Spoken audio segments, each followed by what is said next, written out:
हाँ, एक एपी का और क्वेश्चन देखेगा बेटा, एनसीईआरटी 10th का क्वेश्चन है, एक्सरसाइज याद नहीं है बेटा, देख लेगा, लेकिन सम वाला चैप्टर का क्वेश्चन है ना।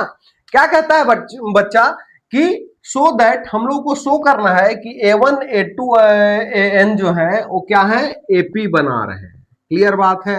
जहां AN को डिफाइन किया गया है, AN इज इक्वल टू क्या है, 3 + 4n। क्लियर है, समझो बात। AN दिया हुआ है 3 + 4n, समझना बात को बेटा। एन क्या है, एन क्या है, एनवा टर्म। क्लियर है ना, समझो बात को। एन क्या है, एनवा टर्म, मतलब एनवा टर्म हम लोग को दिया हुआ है 3 + 4n। ध्यान देगा, इसी तरह दूसरा क्वेश्चन भी बनेगा। इसमें दो क्वेश्चन है, ये पहला है और एक और है दूसरा। हम पहला बता रहे हैं, दूसरा इसी तरह से बनेगा। समझो बात, एनवा टर्म मतलब एन टर्म क्या बता रहा है, 3 + 4n। देखेगा बेटा, एन क्या दिया हुआ है, बताओ क्या दिया हुआ है, 3 + 4n दिया हुआ है। तो A1 क्या होगा बेटा बताओ, 3 + 4 × 1 होगा, मतलब कितना, 3 + 4 7 होगा। ठीक है, A2 क्या हो जाएगा बेटा बताओ, n की जगह 2 रखो, 3 + 4 × 2 हो जाएगा, मतलब कितना हो जाएगा बताओ, 3 + कितना, 4 2 जा 8, मतलब कितना, 8 और 3 11 ना। A3 कितना हो जाएगा बेटा बताओ, बस 3 ही निकालेंगे, क्या हो जाएगा A3, 3 + 4 × 3, मतलब कितना, 4 3 12 और 3 15 ना, है ना, 3 + 12 मतलब हो गया 15। समझो बात को, बस इसी तरह का सीरीज बनेगा। आ रहा समझना, A1 पहला टर्म, दूसरा, तीसरा, 3 टर्म हम लोग मिल गया। तो सीरीज क्या मिला बेटा हम लोग को, सीरीज मिला, क्या मिला हम लोग को, 7 11 15 11 15 dash dash dash dash. Clear है, हम लोग 3 टर्म से भी तो निकाल सकते हैं ना, बता सकते हैं ना कि ये एपी में है कि नहीं। पूछ रहा है, पहला क्वेश्चन है कि सो दैट दिस सीरीज, मतलब एन से जो सीरीज बना वो एपी में होगा। चलो 3 टर्म से तो हम लोग प्रूव ही कर देंगे। कैसे कैसे हम लोग बताते थे कोई भी सीरीज एपी में होगा, बताओ। Second minus first is equal to third minus second, यही होता था ना।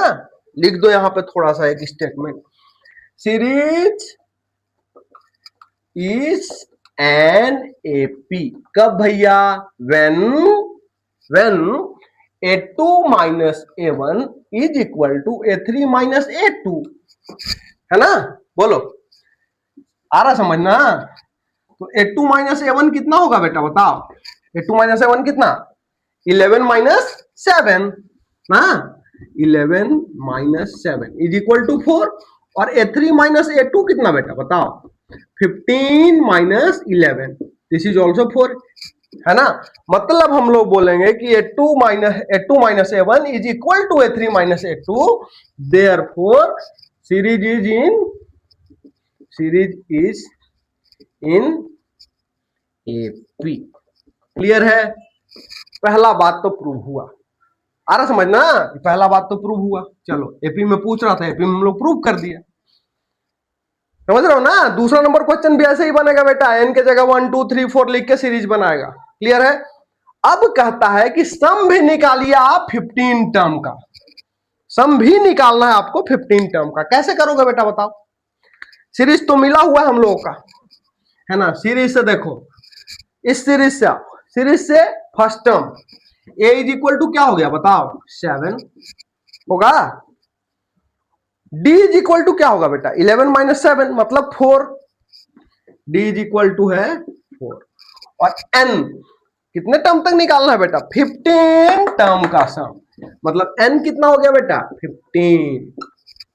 ठीक है, बस इतना ही चीज तो चाहिए सम निकालने के लिए, है ना। फॉर्मूला तो पता है, क्या फॉर्मूला है बेटा, फॉर्मूला हम लोग का Sn is equal to n/2 into 2a plus n - 1 into d। ठीक है, चलो n/2 क्या होगा बताओ, 15/2 इंटू 2a, मतलब 2 इंटू 7 होगा, प्लस 15 - 1 इंटू 4 होगा।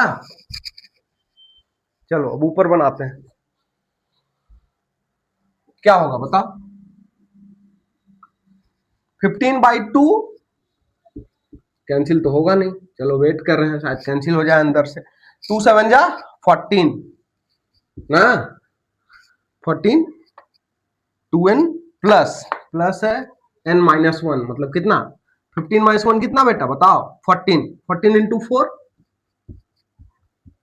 होगा, ब्रैकेट क्लोज करो, कितना होगा बेटा 15/2 इंटू 14 प्लस 14 4 जा 4 4 जा 16 6 कैरी 1 4 1 जा 4 और 1 556, ठीक है प्लस करो बेटा 15/2 इंटू 6 और 4 10 0 कैरी 1 5 और 1 6 और 1 7 70 सॉरी 2 से इसको कैंसिल करो, ये हो गया 35। चलो कितना होगा मल्टीप्लाई करो 15 5 जा 75 5 कैरी 7 15 3 जा 45 45 और 7 कितना होता है 45 और 7 52, यही हो गया हम लोग का SN 15 टर्म का SN मतलब S15। देयरफॉर हम लोग बोल देंगे, कहां लिखे यहां पे आंसर लिख रहे हैं, therefore S15 is equal to कितना 5 to 5, दिस इज आंसर। आ समझ, चलो एक और एपी का क्वेश्चन हम लोग अगले क्लास में करेंगे बेटा।